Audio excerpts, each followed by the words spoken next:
Good morning students. हम लोग रसायन विज्ञान में चौथा चैप्टर कार्बन तथा इसके यौगिक का अध्ययन कर रहे थे, जिसमें किसी भी कार्बनिक यौगिक का आईयूपीएसी में किस प्रकार से नामकरण किया जाता है उसके बारे में पढ़ रहे थे। आज है जो भी हैलोजन यौगिक होते हैं उन हैलोजन यौगिकों का आईयूपीएसी में नामकरण कैसे किया जाता है इसके बारे में जानेंगे।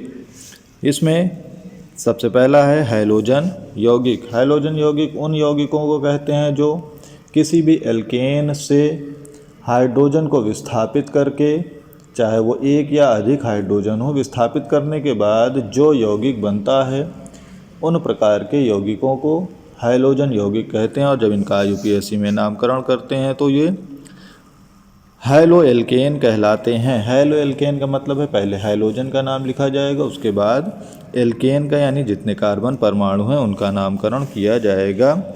जैसे मान लो यहाँ लिखा हुआ है CH3Cl, तो मेथेन होता है CH4 एल्केन श्रेणी का। इसमें से एक हाइड्रोजन को क्लोरीन द्वारा प्रतिस्थापित किया गया, जिस कारण से CH3Cl बना। इसका जो सामान्य नाम होता है वो होता है मेथिल क्लोराइड। अब जब इसका आईयूपीएसी में नामकरण करेंगे तो आईयूपीएसी में नामकरण करने के लिए सबसे पहले हैलोजन जो भी तत्व होगा उसका नाम लिखा जाएगा। तो यहाँ क्लोरीन है, क्लोरीन के हिसाब से क्लोरो हो जाएगा। और एक कार्बन है, जब एक कार्बन है तो मेथ होगा। और सभी कार्बन सिंगल बॉन्ड से जुड़े हुए हैं, इसलिए यहाँ आईयूपीएसी नाम इसका क्लोरोमेथेन हो जाएगा। इसी प्रकार से दूसरा कार्बनिक यौगिक है हैलोजन यौगिक में CH3 CH2 CH2Br। तो इसमें जो ब्रोमीन है वो पहले कार्बन के साथ जुड़ा हुआ है। जब ब्रोमीन पहले कार्बन के साथ जुड़ा हुआ है तो इसका नाम 1-ब्रोमो-प्रोपेन होगा। प्रोपेन क्यों होगा? क्योंकि इसमें 3 कार्बन परमाणु जुड़े हुए हैं।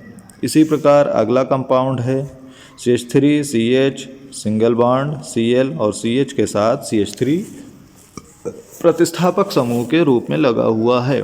तो यहाँ से जब इसका नामकरण किया जाएगा तो नामकरण करने पर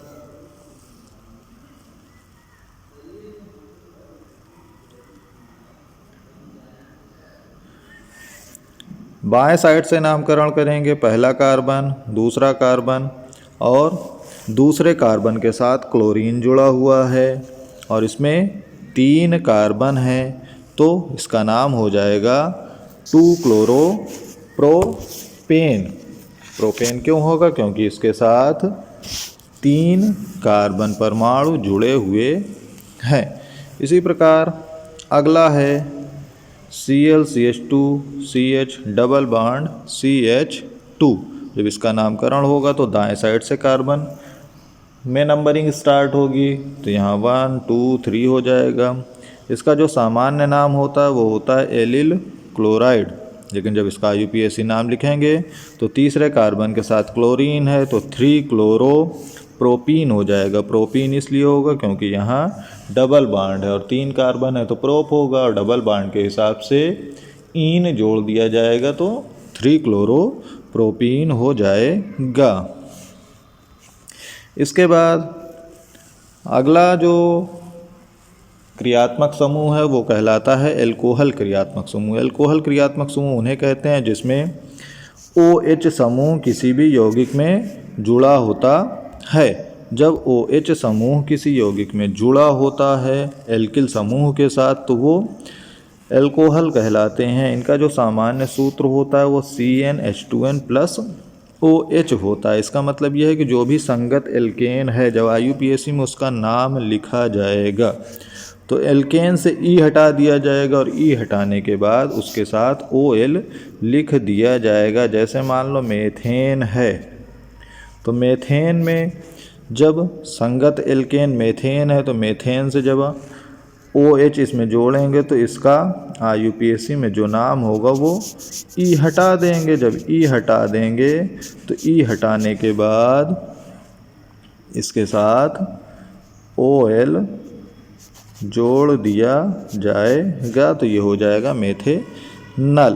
तो इस प्रकार से आईयूपीएसी में इसका नाम लिखते हैं। लेकिन अगर मान लीजिए किसी भी एल्कोहल यौगिक में 2 या 3 एल्कोहल या OH समूह उपस्थित हैं, तो 2 या 3 OH समूह उपस्थित होने पर जो एल्कोहल का IUPAC नाम होगा उसमें डाइआल, अगर 2 OH हैं या 3 OH हैं तो ट्राइआल लिख दिया जाता है और यहाँ पर एल्केन का ई नहीं हटाया जाता है।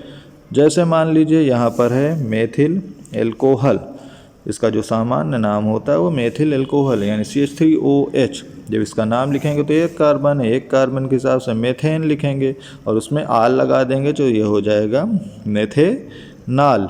इसी प्रकार से यहाँ पर CH3CH2OH है एथिल एल्कोहल, जब इसका IUPAC नाम लिखेंगे तो ये हो जाएगा एथेनाल।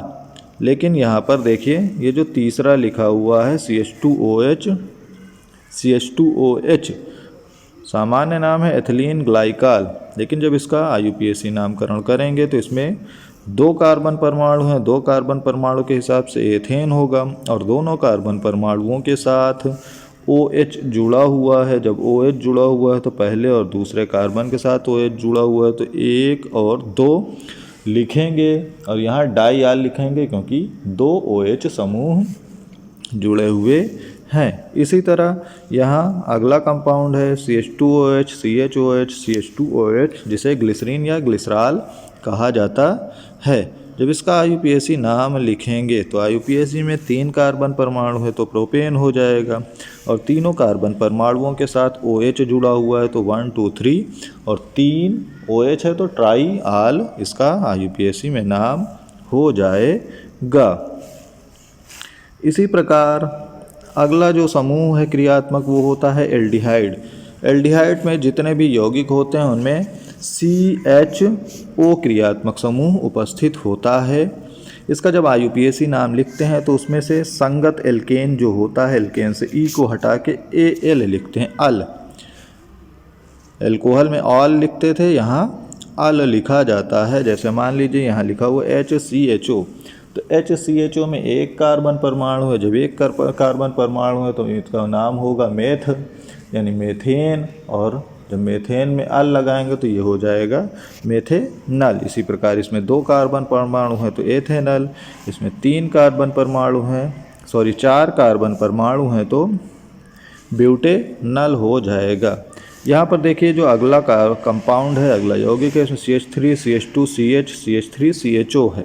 तो इसमें जब इसकी नंबरिंग स्टार्ट करेंगे तो इधर से नंबरिंग स्टार्ट करेंगे 1 2 3 और ये 4।